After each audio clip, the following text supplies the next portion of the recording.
So if she does that and then he's on her side, then yeah, he's in real trouble. I think as long as he's like, I don't know, he might be safe. You're a very interesting marriage counselor.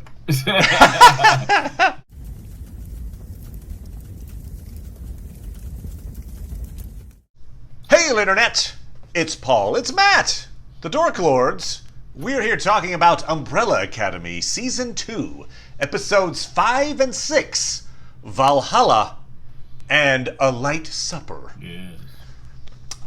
Just to show us where we're starting and finishing. Episode 5, Valhalla, which aptly named. We'll talk about that in a second. But okay, it starts with a flashback to Cape Canaveral. We see how Reginald, Grace, and Pogo all met up.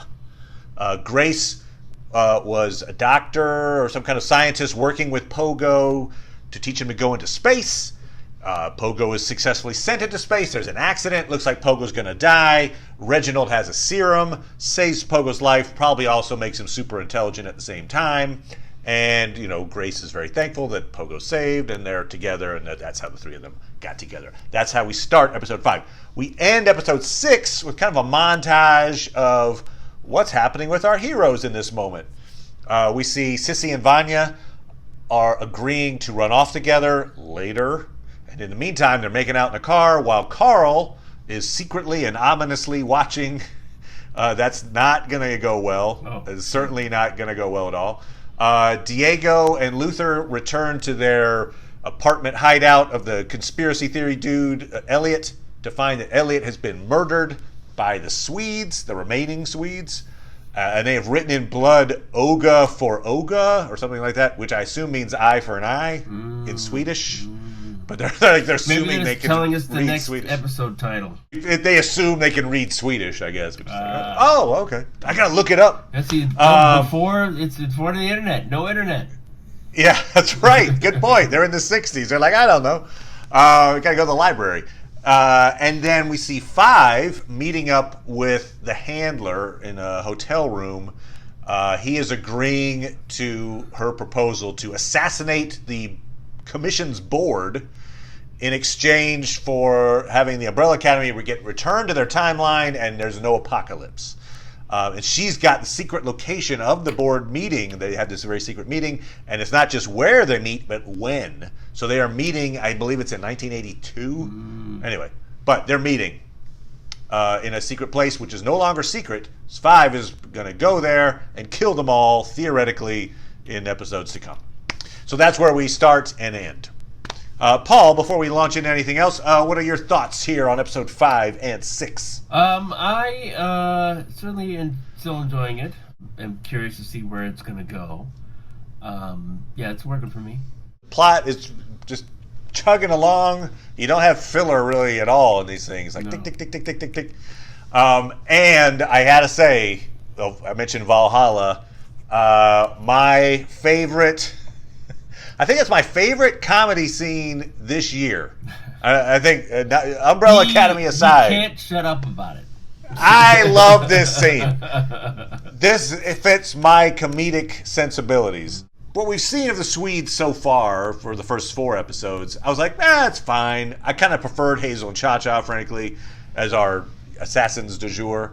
But this is what made it for me. Boom. All right. Handler... frames Diego, basically for the murder of one of the Swedes. Steps on a mine, blows up except for his little foot, and there's a Diego knife in a tree. And they're like, oh, it was Diego the whole time. And that's why they go and kill Elliot, eye for an eye. They have been led to believe that it wasn't the handler that killed a Swede, it was the Umbrella Academy. Okay, fine. So, what we see at the end of episode 5 is... they give a Viking funeral to the foot of their Swedish brother. They put the foot in a boat, send the boat out on a lake, shoot it with a flaming arrow, and to top it all off, they've got a Swedish cover of Adele's Hello. I laughed out loud. That was awesome. You're so happy to get awesome. this insight into Matt's mind. There you go. I mean, yeah, I write comedy sketches. I'm not saying they're good comedy sketches necessarily, but I write a lot of comedy sketches just in my days, and I would be proud to have written this sketch. So good on you, Valhalla. And the episode is named for this scene. They send him off to Valhalla, and so it's great. Anyway, so awesome. I'm on board with the Swedes now. All right, anyway, that said, a lot of what's happening in 5 and 6 is they're going to meet with the dad, Reginald. Yes. That's what a light supper is all about. They're meeting with Dad for a supper. Well, they're like, oh, we got to meet with him for the first time. We just had Reginald shanked Diego, tried to kill him. Yes. And so they're like, well, we haven't seen him in a while. And Luther's like, no, actually, there was another time when I tried to see him. And we see that Luther, when he was all alone, scrounged up just enough money to get on a bus, and he goes back to the old Umbrella Academy where he knows the Umbrella Academy is going to be, I guess, and meets up with his dad, in the 60s. And so his dad just humiliates and rejects him. Yeah, it's interesting that, I shouldn't say it's interesting. I mean, they find several ways to embellish this point, that 5 has a better understanding, even though I think they establish him as at least the first person, anyway, to rebel against their father. But he's the one who called out Homer, which intrigued their father enough to contact them. And I think that was the connective tissue, at least they attempted to. I mean, it's still a little curious to me why they needed to show... when Reginald is reading the Odyssey to Pogo? Yes. Obviously it's the Odyssey that's the connection, but... but the rest of it, I don't know. Yeah. Well, for whatever reason, that Odyssey connection and a few other, all these attempts, probably Luther showing up saying, I'm your son. Yeah, Luther didn't really have a strong sense of how to communicate to his father how he had come from the future. Yeah, he didn't really think it through because he wasn't exactly convinced though when he was with the family until 5 teleported. Yep. So he was pretty resistant to the concept. Luther's response was, I took a bus. Yes. Which is great. That was not convincing. Yeah, it really gives you an impression there. Like, he couldn't have taken a shower. I mean, he was stinky when he got on the bus. Yes. He was stinky when he got off the bus. He was stinky when he arrived. Yeah. He obviously, okay. But he's also, he's depressed, right? We also find out, I think it was from Elliot, he said that he didn't know who Luther was at the time. He saw Luther arrive. Right. Call out for people, keep showing up at the alley, hoping someone would come, and saw him cry, So Luther was almost clinically depressed, from the loneliness of it. Though before, he was stuck on the moon. He was stuck on the moon, but also though he feels responsible for how Vanya destroyed everything or whatever. Yeah, So a couple of things that we talked about last time, and we get a little more information about things we were asking about. One thing was, I was saying, like, why is it that Klaus cares about Dave going to enlisting when the world is going to end in 7 days? Turns out, Klaus was the only one of the Umbrella Academy that didn't know that the world was ending. We found that out. He's like, what? Why am I the last one to know? I was like, okay, fair enough. I thought Klaus knew as well. Apparently he didn't. So now he does. He's still way too casual about it. Certainly the only person he had in contact with was Allison. Oh, and 5. For some reason, I guess 5 didn't contact him. So yeah, it was Allison, and Allison wasn't told by Luther. Until a little bit later. Luther told her later. It's still way too casual. When he finds out, they go to the hair. Because from their perspective, we don't actually know before this how many times they also, certainly superheroes, you'd think they were be threatened by the apocalypse before. Well, there's also that sense we see from Luther, because Luther rejects the notion of doing anything because he thinks if we do something, we're going to cause the apocalypse. So I choose not to do anything. and thus by well, not for acting. as much as he knows, yes. But point being, last time we were talking about it, Klaus didn't know at the time when he's trying to convince Dave to not join the military. Another thing we were asking about, you brought up the point, which was very good, and I was like, well, I don't know if that would work. But you suggested, hey, why didn't Allison just show Ray her powers? I was kind of thinking like, well, he might just think she's crazy. But that's exactly what she does in this episode. Now, considering where this is, wouldn't you mad him now? In other words, is he going to get fridged for Allison? Yeah. I don't know. I'm not sure they're back together yet. Because he says, hey, would you do that to me? Right. Or have you done it to me is what he asks. She's like, no. He's like, how would I know if you had? She doesn't answer him. No, she doesn't. And then she's off to go meet with her dad. So I think... so once she prepares the answer, she probably sees him. And she'll have to prepare the answer. Yes. Assuming there's a scene where she says, look, I did use it on a loved one back in the day. I told my daughter she was sleepy. It broke my marriage. It was terrible. I vowed never again to do what people I care about, which includes you. Well, she vowed never to do it again. She wasn't doing any circumstance really for a long time. Well, she's done it now in front of him, so it's like she can't really say that anymore. I'll never do it. Of course, I just did it. Well, because she had to prove it to him. Yeah. But point being, if she went that route, I think she could convincingly bring it out to. But so if she does that and then he's on her side, then yeah, he's in real trouble. I think as long as he's like, I don't know, he might be safe. You're a very interesting marriage counselor. Keep your suspicion alive. You don't want things to go nicely. The other thing we were wondering is, like, obviously we need to get these folks together so they can save the world. And I was thinking that was going to happen like episode 9 or something, but nope. Episode 5, they're together, then they leave and they come back together again. So we've got them all together. That has happened. Yes, numerous times. Check that off the list of things that need to occur in order to save the world. Yeah, and then they have the next meeting with their father. And I think they're all just agreeing with the best way to go about saving the world, I guess. You know, Diego wants to be the hero, and he wants to get out there and do something proactive to save the world. Luther just wants to avoid it, hoping that maybe by avoiding it, the world will just fix itself.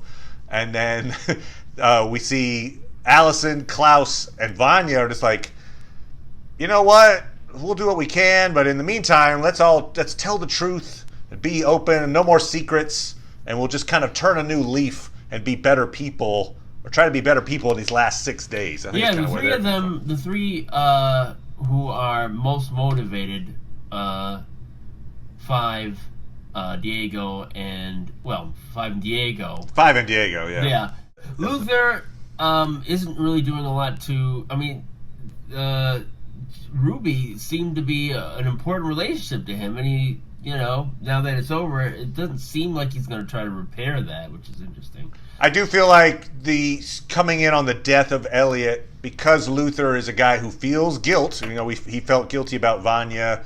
He feels guilty generally. I think he's going to feel guilt that only reason Elliot is dead is because he took in the Umbrella Academy, and so there'll be a sense of like duty to avenge Elliot's death, I think. Perhaps. I mean, certainly it doesn't seem like he's got a lot of other storylines. I mean, presumably we'll see Ruby again and it'll be something there, but yeah, it doesn't seem like it's really driving force with him, and he hasn't decided to he's still too emotionally bothered, I think, to take on the task of let's stop the apocalypse.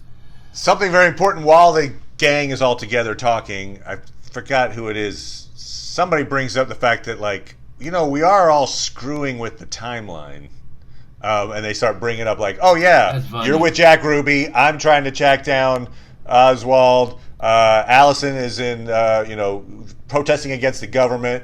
Klaus has formed a cult. Yes. And so it's true. Like, even the bit where Klaus convinces Dave, like he doesn't mean to, but in trying to talk Dave out of enlisting, he makes Dave enlist earlier than he had before, which obviously would totally change.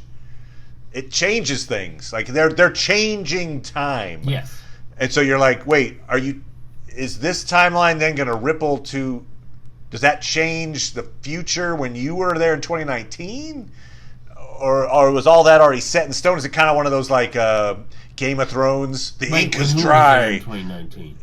Like in other words, do the changes that they're making now Because affect whatever happened? What happened in the original timeline? Right. Anyway, it just makes me think like if all these actions, and there are a lot of them that are changing things, sure. change enough, like obviously there's this thing coming in 7 days. Yeah, 6 days, I mean, to me, apocalypse, so. all those changes are bringing out the apocalypse. I mean, the fact that they're there, and and it's one of those. Oh, so that's why it's happened. Are any of them thinking? Are any of them thinking past the apocalypse? I guess Vanya is. Is she? I don't know. Well, she's like, let's run off together. Is she thinking about let's just run off together with Sissy for 6 days? Well, I mean, yeah, she's thinking about building a life with Sissy. Yes, I mean, she still doesn't have much of a conception of her life in the past, and right. So she's still. They're telling her bits. They're like, oh yeah, you were in love with a serial killer. Yeah. Oh yeah, you. She's like, what? Your dad told you didn't have powers. They haven't said it explicitly, but since they're talking about understanding time from their father, presumably the idea is that they get out of there. So they really haven't communicated that, obviously, not to Vanya especially. Yeah, good point. So you've got 6 days to live. On that point, it's like, if they're successful in leaving, they would be taking Vanya with them, presumably, or I guess maybe they say, okay, fine, you or stay. ask her. And the fact that we've left, but I would think they would, it's sort of like you don't know that it's Vanya that doing it all by herself, and you guys have left. So the only responsible thing to do is everybody leave. To take her, yeah. And presumably, then you'd say what? I guess you take on Sissy and her son too. I guess. Right, you're like, wait, where does this end? Like, wait, but Harlan has a friend in school. Yeah, we can take that. Here comes the cult. Okay, everybody grab up. Yeah, you can't take Harlan's friend without Harlan's friend's parents. Yeah. I do have a prediction to make, though.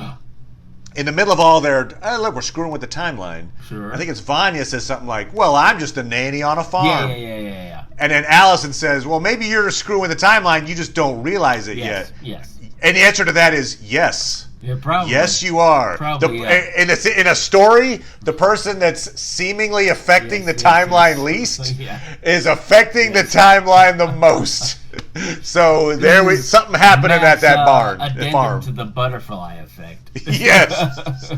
Yes, it is. So gear up, everybody. Also, a great line. Like some sort of butterfly sweater as a result of what she was saying. And not me, obviously. Well, obviously, I'm just ending up farm. I know what you're talking about. Oh no. Raising butterflies. They're a great line that I think is almost. It's certainly, I think, one of the themes of Umbrella Academy, and the fact that they keep trying to avoid the apocalypse, which keeps coming, is it's Luther is saying, like, hey, maybe we're the ones that are changing things, right? And we should just not do that. Diego says everyone changes the world. Yes, and he says, and it's scary, but that's kind of the deal. Yes. And I think that's a good little summation of, in some ways, what Umbrella Academy is about. Everyone changes the world. Carl could change the world. Sissy could change the world. You don't have to be this uber super power. Ray could change the world. Just to say, like, oh, I'm the one person that can change the world, so maybe I should not do that. Yeah, I guess I'm trying to think of trying to frame that within what we saw in the first season. So, okay. It's like, I guess, you could say that all of them, with the exception of Vanya, was so burdened and not really appreciating the effect that they had as a group that they disbanded. Or you could also think of the guy who was the powerless serial killer that ended up changing the world. Right, but the story is not about the crazy serial killer. It's about that group. So they were so overwhelmed with their perhaps responsibility or distracted by how much their upbringing had affected them negatively that it retarded the positive influence, I guess, they could have had in the world around them, and the fact that Vanya had been pretty much convinced that she didn't have an effect on the world, even though she tried with her book to sort of have something. The fact that built up, caused, much more damage. So maybe, yeah. And it's not just their powers alone. Like, oh, if I have powers, I can just change things. Like, as we saw, if you have powers but you're also dysfunctional, you may not be able to have that ability that you theoretically would have in a typical story. Yeah. I'm really strong. Oh, but I'm also really depressed. One thing that gets dropped in there, kind of like whoop, and then moved past, but I think is very important, is Handler's talking to Lila. And she says, she basically has lied to Lila about her parents. Yes. She's like, oh yeah, your parents were drunks and hated you, and I saved you from that situation. So if I were to throw another prediction in there, I would say that at some point Lila will learn the truth about what happened to her parents, and that would put her at odds with her mother. And I don't know how that works, but that could be a tide turning type thing. Okay, got a few thoughts on Lila actually. There's a big kind of centerpiece fight between Lila and Five, in which Five eventually defeats her. Right. So there's a few things about that fight that are interesting. One, she leads him to this warehouse for this warehouse fight, where also the handler is hiding and then steps out to like make a deal with Five after Five has won the fight. Also, we see in the middle of the fight, Lila is impossibly fast. Yes. Right? We're not seeing her teleport. No, we're not. But I think she's teleporting. Okay. And so we kind of joked last time that we're like, what are Lila's powers? Maybe she's just a clone of Diego, because she seems like she just does the fighting. All right, how about this? She mimics powers. So she's been mimicking Diego all this time. Now that she's in a fight with Five, she can mimic his teleporting. Now, does that mean she can always teleport? I don't know. Maybe, I don't know if there's a timeline on it. Is she absorbing powers? Or is she just going to be like, I have all the powers in the world, maybe?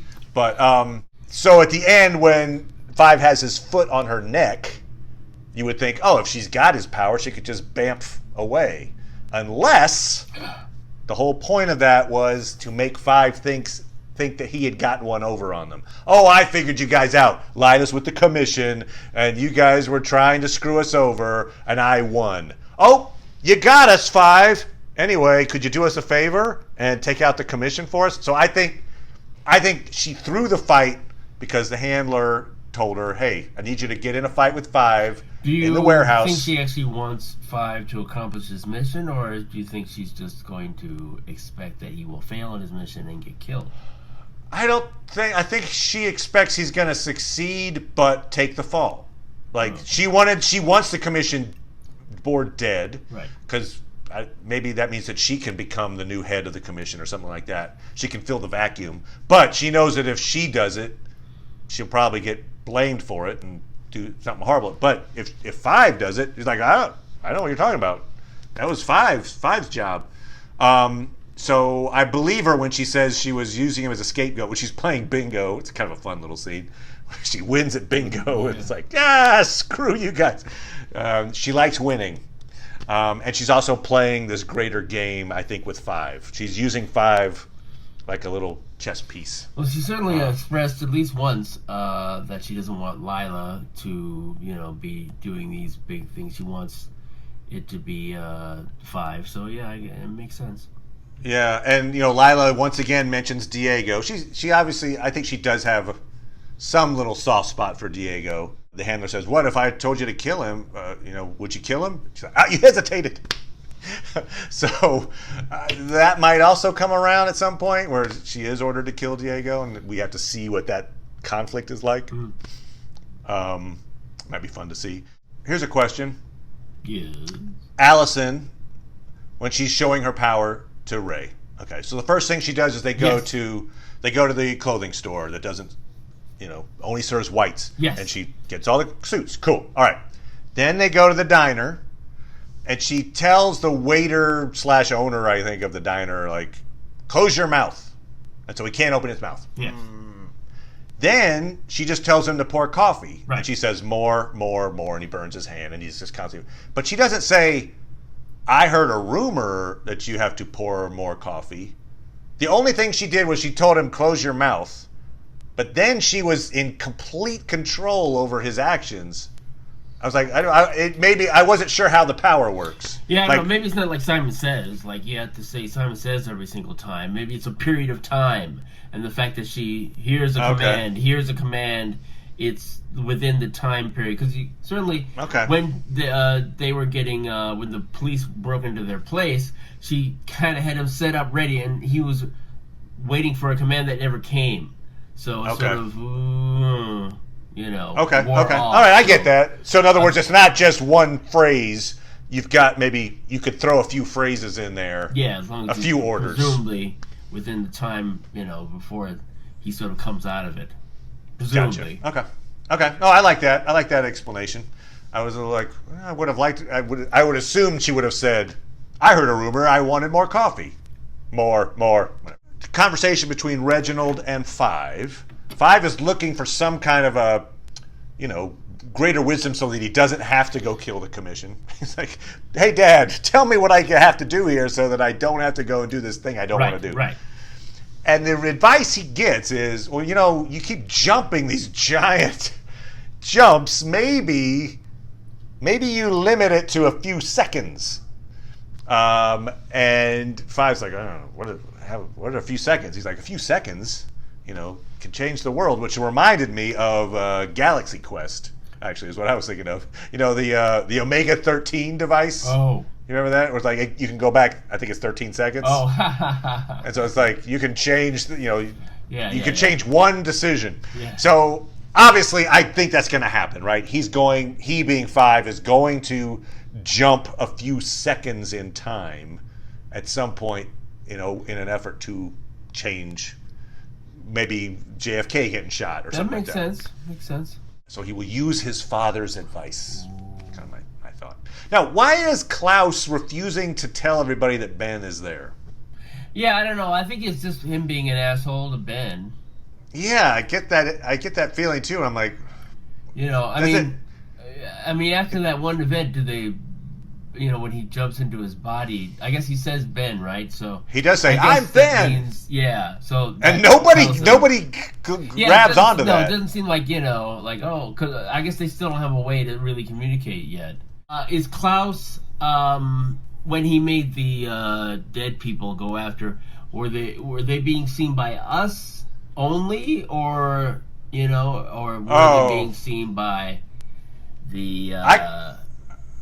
I think they were being seen by Five, which probably means they were being seen by the enemy soldiers as well. Oh, okay. Because then you could make Ben visible. Yeah. Good call. Yeah, it just feels like it's really still up to him though. I get that they have a somewhat antagonistic relationship, but they're not enemies, Ben and Klaus. No. Ben has been a jerk to him a couple of times, right. And he's been a jerk to Ben. But they've also helped each other, and Ben is, helping him. Not con necessarily, but kind of con his cult. Anyway, they're buddies that have sometimes some issues. Certainly it feels like it's a brotherly relationship. Yeah, it feels like a real dick move. Oh yeah, not to tell them. If I put yourself in Ben's place, him. It just felt like if I was Ben, I'd be like angry. Yeah. Like, I want to communicate with my family, and you are keeping me from doing that. I'd be really upset, I think.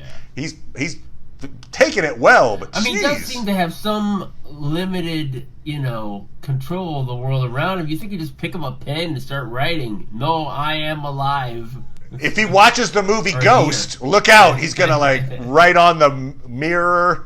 And he's going to push the thing off. Anyway, you would talk to Whoopi Goldberg. Yeah.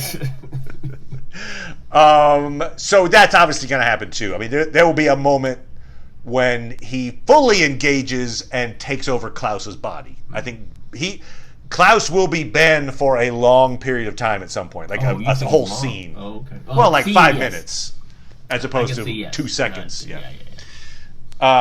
So anyway, it's just like, man, you are being mean to Ben. The key is for him being unconscious or high or something. Oh, interesting. So we've got 2 Swedes left. And they have killed Elliot and are now, set themselves up as targets for Diego and Luther in particular. So we'll see how that progresses. I think in the next, we're going to talk about 7 and 8. Yes. I think by there will be a confrontation there.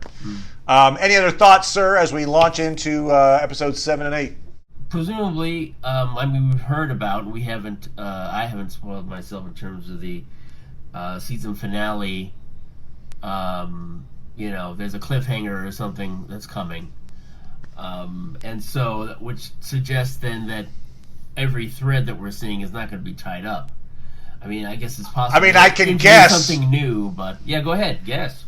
I can guess that this isn't a guess as much as it's just I'm saying episode 10 will end at the day of the apocalypse. So I'm assuming 6 days from now, that's where episode 10 ends. Going out on that limb. Yeah, that's the limb. Uh-oh.